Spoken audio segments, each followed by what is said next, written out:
curses and jinxes and charms, oh my.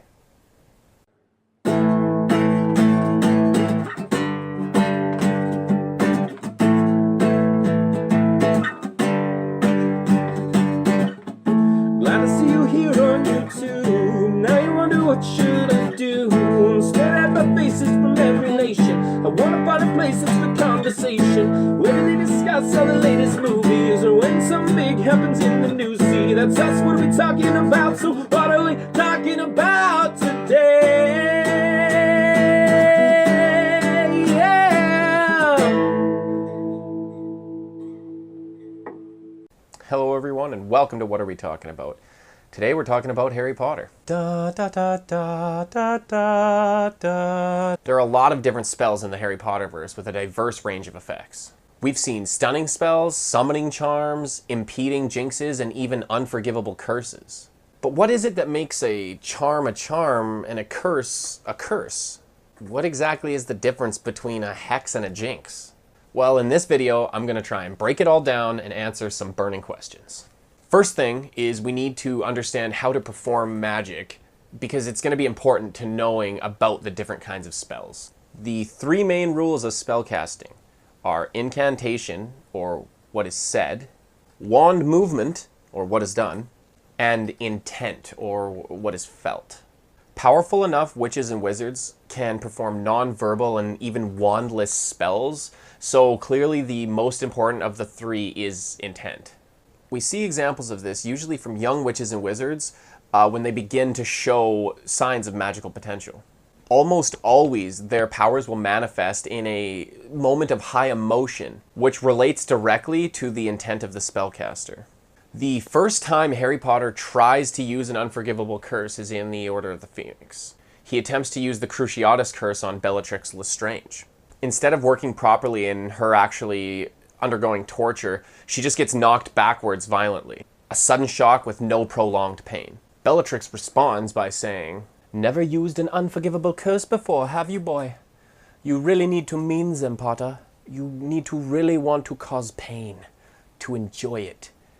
Righteous anger won't hurt me for long." Now, this is an extreme example, but it's true just the same. There's a fair amount of emotion behind spell work, especially in more advanced magic. Now, this is important to note because different types of spells need different types of emotions to cast them.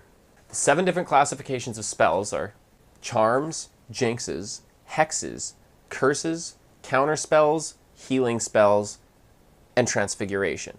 Transfiguration and charms both generally require positive emotions to cast them. The difference is charms change the inherent qualities of an object, such as like behavior and capabilities, but transfiguration changes its form or appearance. Healing spells are fairly self-explanatory. They're spells that heal.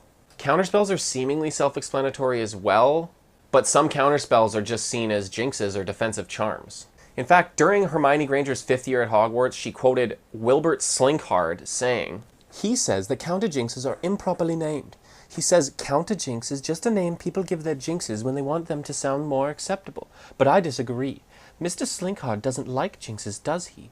But I think they can be very useful when they're used defensively." Charms, jinxes, hexes, and curses all share a similarity in that they alter an object's qualities either positively or negatively.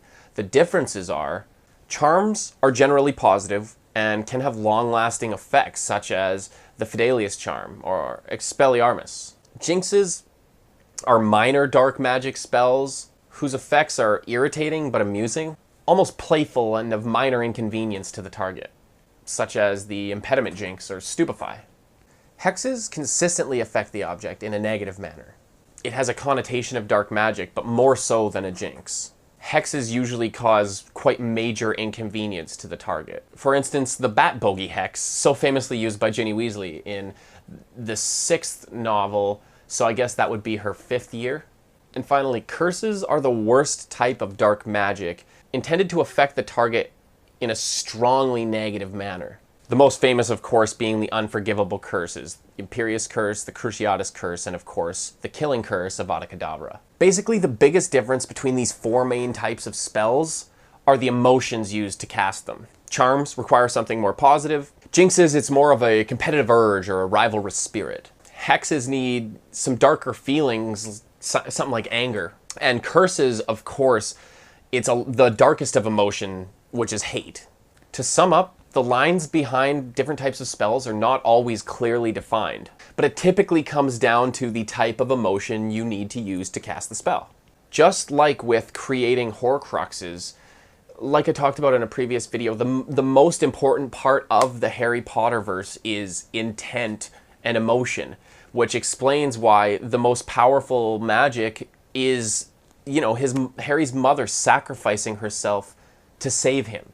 That act of love was so powerful that it protected him until he was of age, 17. Well, I hope this cleared up some questions about magic in the Harry Potter books. Thank you for watching. Let me know your thoughts on the spells of the Harry Potter verse, and if there's anything I missed, in the comments down below. On a side note, do you think anyone's ever tried to make a metal wand in Harry Potter? Maybe that's a topic I can discuss on another video. If you have any topics you want to see us talk about in a future episode, you could email us at whatwetalkingabouttoday@gmail.com. Thanks for watching, and don't forget, wit beyond measure is man's greatest treasure. Peace. Expelliarmus! Where do they discuss all the latest movies, or when something big happens in the news? See, that's us. What are we talking about?